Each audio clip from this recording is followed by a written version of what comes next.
Gopalganj district में जो थावे महोत्सव भइल बा ओमे प्रियंका सिंह के बहुत बेइज्जती भइल। ये बेइज्जती काहे भइल, प्रियंका सिंह खुद बाद में ये बयान कैली। तो उनकर पहले एक छोटा सा क्लिप बयान का सुन लेवल जा।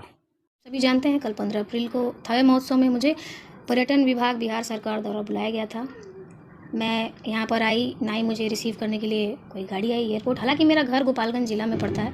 हमारे फैमिली वालों ने मुझे रिसीव किया, मैं घर आई।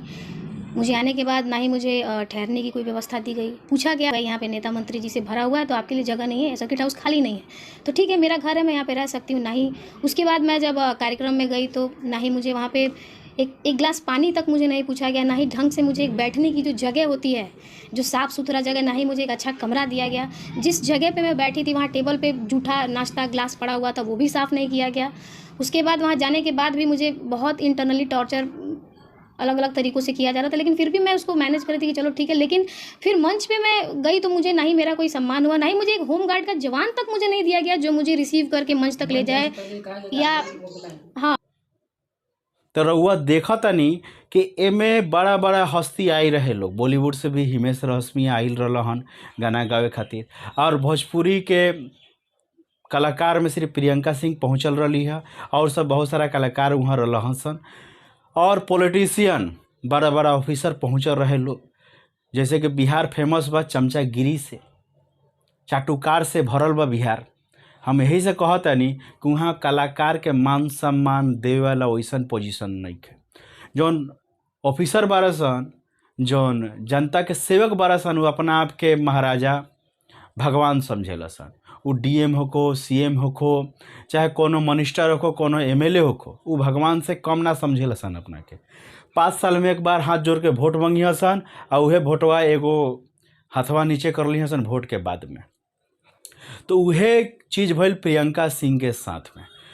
उनकरा के ई प्रोग्राम खातिर इनविटेशन देवल गई रहे, बॉम्बे से वैली, लेकिन एयरपोर्ट पे रिसीव करे वाला भी केहू ना रहे। और घर के आदमी वहाँ रिसीव करे खातिर गई रहे, और रहे खातिर उनकरा के कहल गई रहे कि रूम बुक बा।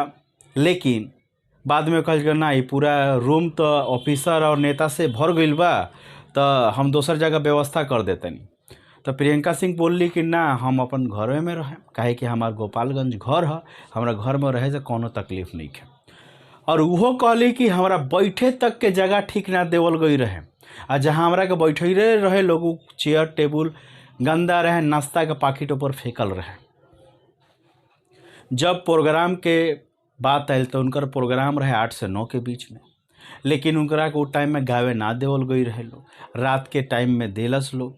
और अचानक बीच में उनकरा के रोक देलस लोग कि ना, अब ना गावे के, काहे कि 11 बज गई बा। और वहाँ के जौन ऑफिसर बारह सन उनकरा के अंग्रेज देखा के बतियाइल बारह सन। तब सोच सकल बानी कि कौना परिस्थिति में प्रोग्राम भइल बा। काहे कि डीएम के जानेला, गोपालगंज के आदमी ना जानत हुई। जौन ऑफिसर आई रहा ओकनी के चिन्हेला, केहू ना चिन्हेला, लेकिन प्रियंका सिंह के पूरा बिहार चिन्हेला, पूरे यूपी चिन्हेला, झारखंड चिन्हेला, भोजपुरी के जो सुने वाला श्रोता बारह सन उ चिन्हेला सन। और जौन वहाँ के डीएम पहुँचल रहन उनकरा के चिन्हेला, उनकर महकमा के आदमी चिन्हत हुई। और जौन डिस्ट्रिक्ट के वो डीएम बारन वो डिस्ट्रिक्टों के आदमी उनकरा के ना चिन्हत हुई, उनकरा के ना चिन्हत हुई कि उनकर नाम का है। और डीएम शकलों से ना पहचानत हुई असन कि डीएम होंगन। ता रोब और रुतबा उतने देखावे के चाहिए डीएम साहब जितना चल बन जा। आ जौन राउर चमचा बारह सन ओकनियों को सोचे के चाहिए। प्रियंका सिंह एगो ब्रांड है। ऑन स्टेज प्रियंका सिंह माँ थावे वाली से प्रार्थना कैली कि जे हमरा संगे गलत कैले बा ओकरो संगे गलत होके के चाहिए। एकर फैसला माँ थावे वाली करिहन, तो एकर फैसला होके करी आज ना तो कल, काहे कि ई केस भगवान के दरबार में पहुँच गई बा। तो प्रियंका सिंह जी, पूरा भोजपुरी समाज, भोजपुरी सुने वाला राउट सपोर्ट करता कि इस तरह के घटना फिर दोबारा कोनो भविष्य में कोनो कलाकार के संग में ना घटो। हम यह आशा कर रहे हैं कि बिहार सरकार आज ये प्रोग्राम ऑर्गेनाइज कैले रहे और डीएम साहब के थोड़ा बहुत शर्मिंदगी हुई तो इस बात के लेके माफ़ी मांगस, और इस बात पे खेद प्रकट करस। तो चलो फ्रेंड्स, अगला वीडियो में फिर से मुलाकात हुई। वीडियो पसंद आई लोगों तो चैनल को सब्सक्राइब कर ली और बेल आइकन के प्रेस करी। तो चलिए फ्रेंड्स, अगला वीडियो में फिर से मुलाकात हुई। जय हिंद।